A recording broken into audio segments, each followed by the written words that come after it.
You know that feeling, right? Loneliness. We've all been there. But what if that quiet, personal feeling isn't actually so personal? What if it's something way, way bigger? A force powerful enough to reshape our entire society? Yeah, you look at a picture like this, someone totally alone in a sea of people, and your first thought is probably, that's a private struggle. It's their problem to solve. But here's the twist. The data tells a completely different story. A huge report from the European Commission found that when this feeling gets widespread, it stops being personal. It starts having these massive, real-world effects on our economy, our communities, and yeah, even our democracies. So, let's just try to get our heads around the scale of this thing. We're not just talking about feeling a bit down. This is being called a modern epidemic. And believe me, it has a very real price tag.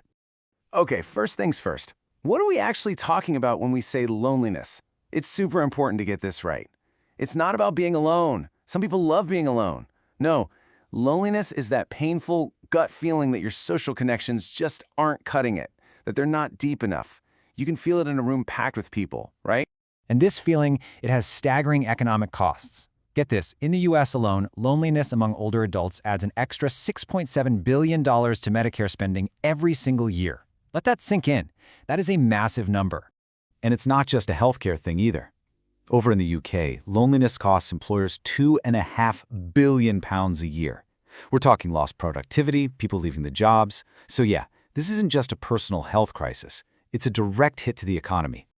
Okay, so we've established it's a huge, expensive problem. But how does it go from a personal feeling to a full-blown threat to society? Well, think of it like ripples in a pond.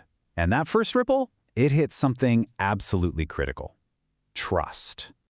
The Nobel Prize-winning economist Joseph Stiglitz put it perfectly. He said trust is what makes the world go round, even more than money. It's like the oil in an engine. It's what lets us cooperate, build things, function as a society. You take that away, and the whole system just grinds to a halt. And you can actually see this happening. Look at the data. For decades, there's been this steady drop in how much we trust each other. And the drop in trust for big institutions, that's even steeper. It's like we're fundamentally losing faith in the systems around us and at each other. So what's the connection to loneliness? Well, research shows that when people feel lonely, they tend to see the world as a more hostile, threatening place. They're kind of braced for rejection, which makes it incredibly hard to trust other people. Now imagine that feeling scaled up across millions of people. That's how you get a society-wide crisis of distrust. And what happens when trust disappears? Well, that's the second ripple. The very fabric of our society, all those little bonds that hold our communities together, it just starts to fray. You can see a really clear split in behavior. On one hand, you have people who feel connected. They're way more likely to do what's called pro-social stuff. Volunteering, helping out a neighbor, things that build up a community. But on the other hand, people who feel lonely tend to pull back, to withdraw. And that withdrawal makes the whole social structure weak. And this chipping away goes even deeper, right to the core of our civic duties. Studies show that when people feel disconnected and don't trust the system, they're less likely to, play by the rules. We're talking about everything from cheating on taxes to avoiding a fare on the bus. The basic social contract starts to break down. And all of this brings us to the final wave, the big one. This is how that private internal pain of being lonely can actually start to reshape our public political world. Now, I know that sounds like a massive leap, doesn't it? How on earth can a feeling, an emotion, influence something as big as an election? But the evidence is pretty clear. It can, and it does. The research points to two major impacts. First, a lot of lonely, dissatisfied people just check out. They don't vote. They don't participate. But the second impact is maybe even more powerful. Voters who feel left behind, who feel socially excluded, they're more likely to be drawn to populist parties that promise to fight for them against some corrupt elite. And you know what's wild? This isn't some new 21st century idea.